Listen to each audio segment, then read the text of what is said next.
آپ کو معلوم ہے ہم مسلمان ہیں، اور مسلمانوں کے ایمان اور ان کے اسلام کی بنیادیں 5 ہیں۔ 5 بنیادیں ہیں، بنی الاسلام علی خمس۔ ان میں سے ایک رمضان المبارک کا روزہ بھی ہے۔ رمضان کے روزے رکھنا یہ اسلام کی بنیادوں میں سے ایک بنیاد ہے۔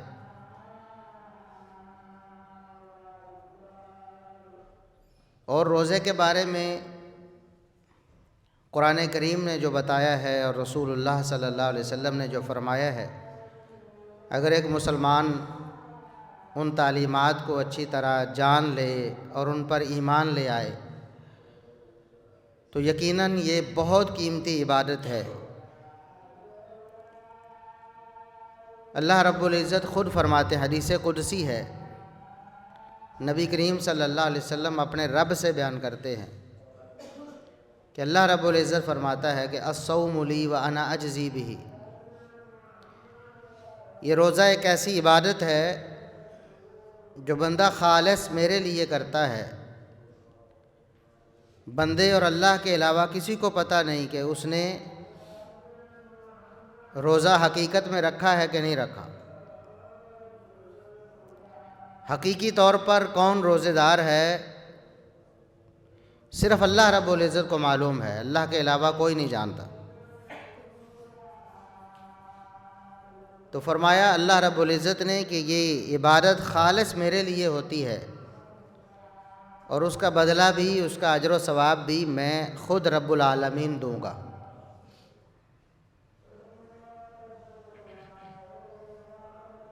اتنی عظیم عبادت ہے کہ اللہ کے رسول صلی اللہ علیہ وسلم فرماتے ہیں الصوم جنۃ، روزہ انسان اور گناہوں کے درمیان ڈھال ہے، رکاوٹ ہے۔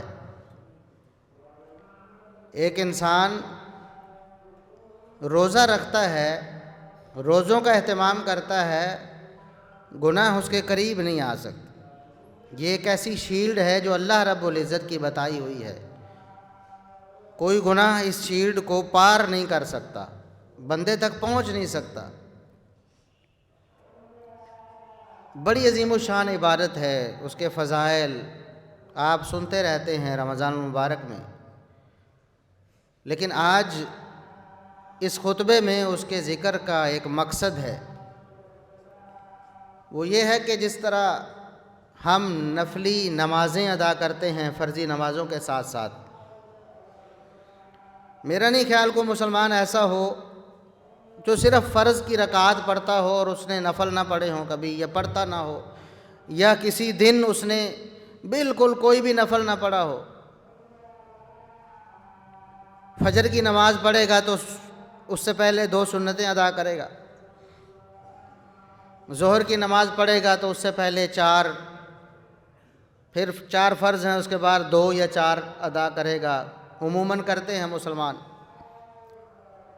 عصر سے پہلے بھی 4 رکعتوں کے بارے میں فضیلت ہے، مغرب کی نماز سے پہلے بھی 2 رکعتیں نفل ہیں، مسلمان عموماً مساجد میں ادا کرتے ہیں۔ مغرب کے بعد کی بھی 2 رکعتیں نبی کریم صلی اللہ علیہ وسلم کی سنت موقدہ ہیں۔ عشاء کی نماز کے بعد بھی 2 رکعتیں، اور پھر وتر بھی نفل ہے۔ اگر کوئی مسلمان بہت سست ہے، ساری نہیں تو کچھ نہ کچھ تو پڑھتا ہی ہوگا، اور پڑھنی چاہیے، لیکن روزوں کے حوالے سے مسلمانوں میں نہ تو وہ سوچ فکر ہے، نہ وہ اہتمام ہے کہ ہم نے فرضی روزوں کے ساتھ ساتھ نفلی روزے بھی رکھنے۔ نفلی نمازیں روزانہ کچھ نہ کچھ پڑھتے ہیں، اللہ توفیق دے تو ساری نفلی نمازیں پڑھنی چاہیے۔ تہجد اور اشراق کا بھی اضافہ کرنا چاہیے، اور مسلمان کرتے رہتے ہیں، لیکن نفلی روزوں کے بارے میں ہم انتہائی سستی کا شکار ہیں۔ پورا سال گزر جاتا ہے، رمضان المبارک کے روزے جیسے تیسے مسلمان رکھتے ہیں، بہت سے لوگ نہیں بھی رکھتے، لیکن اللہ نے جنہیں توفیق دی ہے رمضان المبارک کے روزے تو رکھتے ہیں، لیکن اس کے بعد پورا سال بھول جاتے ہیں، پورا سال۔ اتنی سستی اور اتنی کاہلی ہے نفلی روزوں کے بارے میں، حالانکہ یہ بہت عظیم عبادت ہے۔ رسول اللہ صلی اللہ علیہ وسلم نے فرمایا کہ ایک شخص اللہ رب العزت کو راضی کرنے کے لیے ایک روزہ رکھتا ہے، ایک نفلی روزہ اللہ رب العزت کو راضی کرنے کے لیے رکھے گا تو اللہ رب العزت اسے جہنم سے 70 سال کی مسافت دور کر دے۔ 70 سال جہنم سے اس کا چہرہ دور ہو جائے گا۔ اتنی عظیم عبادت ہے۔ اور پھر اللہ رب العزت جس کو کہتے ہیں کہ یہ میرے لیے کیا گیا ہے، میں خود اس کا بدلہ دوں گا، اور جس کے بارے میں اللہ رب العزت نے ہمیں بتایا ہے کہ وَلَا خَلُوفُ فَمِ الصَّائِمِ أَطْيَبُ عِندَ اللَّهِ مِن رِيحِ الْمِسْكِ۔ بھوک کی وجہ سے جیسے جیسے دن گزرتا جاتا ہے، پچھلا پہر آتا ہے، معدہ خالی ہونے کی وجہ سے معدے سے ایک سمیل آتی ہے، ایک بدبو اٹھتی ہے معدے سے، معدے کے خالی ہونے کی وجہ سے۔ تو اللہ رب العزت فرماتے ہیں دنیا والوں کے لیے یہ بدبو ہے، مجھ اللہ رب العزت کو یہ بدبو کستوری کی خوشبو سے بھی زیادہ عزیز ہے۔ اللہ رب العزت فرماتے ہیں مجھے یہ کستوری سے بھی زیادہ پسندیدہ ہے، اور کستوری سب سے عمدہ ترین خوشبو، اس سے بھی زیادہ اللہ رب العزت کو پسند ایک مسلمان کے روزہ رکھنے کی وجہ سے، خالی پیٹ ہونے کی وجہ سے اس کے معدے سے اٹھنے والی بدبو۔ اتنی عظیم عبادت ہے، اور اس مہینے میں خاص طور پر اس کا تذکرہ میں اس لیے کر رہا ہوں کہ یہ مہینہ نفلی روزوں کا سیزن ہے، یہ نفلی روزوں کا موسم ہے۔ اللہ کے رسول صلی اللہ علیہ وسلم اس مہینے میں کثرت کے ساتھ نفلی روزے رکھا کرتے، جیسا کہ سیدہ عائشہ صدیقہ رضی اللہ عنہا بیان کرتی ہیں۔ صحیح مسلم کی حدیث ہے، فرماتی ہیں کہ میں نے رمضان کے علاوہ اللہ کے رسول صلی اللہ علیہ وسلم کو پورا مہینہ کسی مہینے کے روزے رکھتے نہیں دیکھا۔ رمضان کا مہینہ پورا مہینہ روزوں کا ہے اور فرضی روزے ہیں، تو اللہ کے رسول صلی اللہ علیہ وسلم پورا مہینہ روزہ رکھتے۔ رمضان کے علاوہ آپ نفلی روزے کثرت سے رکھتے تھے، لیکن آپ کے روزوں کی کیفیت یہ ہوتی کہ آپ کبھی روزہ رکھ دیتے، کبھی چھوڑ دیتے۔ نفلی روزے سے ہوتے، اگلے دن روزہ نہیں ہوتا تھا، کھاتے پیتے تھے۔ اور بسا اوقات ایسا ہوتا کہ آپ صلی اللہ علیہ وسلم نفلی روزے رکھتے چلے جاتے، 1 2 3 4 دن مسلسل رکھ دیتے، یوں لگتا کہ آپ اب کبھی چھوڑیں گے ہی نہیں، آپ نے تو لگاتار رکھنے شروع کر دیے۔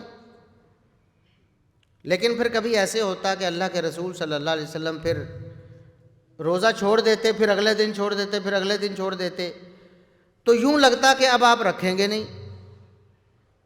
یعنی ملی جلی کیفیت ہوتی تھی پورا سال، رمضان کے علاوہ آپ رکھتے بھی چھوڑ بھی دیتے، رکھتے بھی چھوڑ بھی دیتے۔